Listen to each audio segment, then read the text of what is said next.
ایک دفعہ کا ذکر ہے، ایک ندی کے کنارے ایک چڑیا رہا کرتی تھی۔ اس چڑیا کے 2 چھوٹے چھوٹے بچے تھے۔ ایک دن وہ چڑیا باہر کھانا تلاش کرنے جا رہی ہوتی ہے اور اپنے بچوں کو ہدایت کرتی ہے کہ گھونسلے سے باہر نہ جائیں، میں آپ کے لیے کھانا تلاش کرنے جا رہی ہوں۔ چڑیا کے بچے آہستہ آہستہ بڑے ہو رہے تھے اور دوسرے اڑتے ہوئے بڑے پرندوں کو دیکھ کے ان کا بھی دل چاہتا کہ ہم بھی اڑیں، لیکن ابھی وہ بہت ہی چھوٹے تھے، اڑ نہیں سکتے تھے۔ لیکن وہ اپنے گھونسلے میں بیٹھے بیٹھے کوشش کرتے رہتے تھے اور دل ہی دل میں کہتے تھے ہم کب اڑنا سیکھیں گے۔ اسی طرح کئی دن گزر گئے۔ جب چڑیا اپنے گھونسلے میں واپس آتی ہے تو وہ اپنے بچوں کو اڑنے کی کوشش کرتا دیکھ کے حیران ہو جاتی ہے اور اس کے بچوں سے سوال کرتے ہیں کہ امی ہم اڑ کیوں نہیں سکتے؟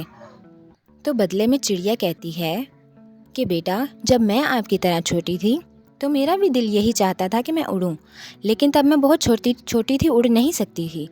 میرے لیے بھی کھانا میری امی ہی لایا کرتی تھی، لیکن وقت گزرنے کے ساتھ ساتھ میں بڑی ہو گئی اور میں نے اڑنا سیکھ لیا۔ اسی طرح جب آپ بڑے ہوں گے تو آپ کو بھی اڑنا آ جائے گا نا۔ پھر وہ اپنے بچوں کو نصیحت کرتی ہے کہ جب آپ بڑے ہو جائیں گے تو کبھی بھی کسی کے ساتھ برا مت کرنا، کیونکہ جب ہم کسی کے ساتھ برا کرتے ہیں تو بدلے میں ہمارے ساتھ بھی برا ہوتا ہے۔ اور ان کو کہتی ہے کہ ہمیشہ ایک دوسرے کا خیال رکھنا۔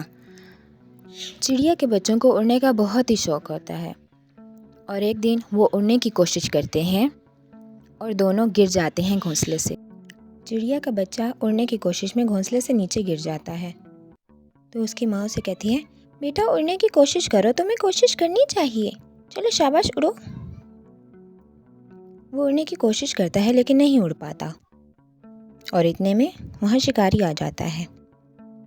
تو ماں چڑیا کہتی ہے تم مجھے لے جاؤ، مجھے پکڑ لو، میرے بیٹے کو کچھ نہ کہنا، اسے جانے دو یہاں سے، میں بڑی چڑیا ہوں، تم مجھے پکڑ سکتے ہو نا، تم مجھے شکار کر لو، اس کو جانے دو یہاں سے۔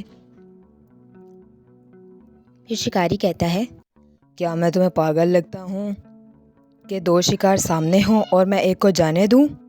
ایسا بالکل نہیں ہوگا، میں دونوں کا شکار کروں گا۔ تو چڑیا کا بچہ جو ہے وہ کہتا ہے میری امی کو جانے دو، میں تمہارا شکار بننے کے لیے تیار ہوں، آپ میری امی کو جانے دیں۔ امی آپ چلی جائیں نا، بھائی کا خیال رکھنا، میں تو اڑ بھی نہیں سکتا، مجھے شکار ہونے دیں، آپ چلی جائیں، اپنی جان بچا لیں امی۔ ابھی شکاری شکار کرنے کے لیے آگے بڑھنے ہی لگا ہوتا ہے کہ درخت سے پھل آ کے اس کے سر پر گرتا ہے اور وہ وہیں بے ہوش ہو جاتا ہے۔ اس طرح چڑیا اور اس کے بچے کی جان بچ جاتی ہے۔ پھر چڑیا اپنے بیٹے کو کہتی ہے کہ بیٹا اڑنے کی کوشش کرو، تم ضرور کامیاب ہو جاؤ گے۔ تو اس کا بچہ اڑنے کی کوشش کرنے لگتا ہے اور اڑنے میں کامیاب ہو جاتا ہے۔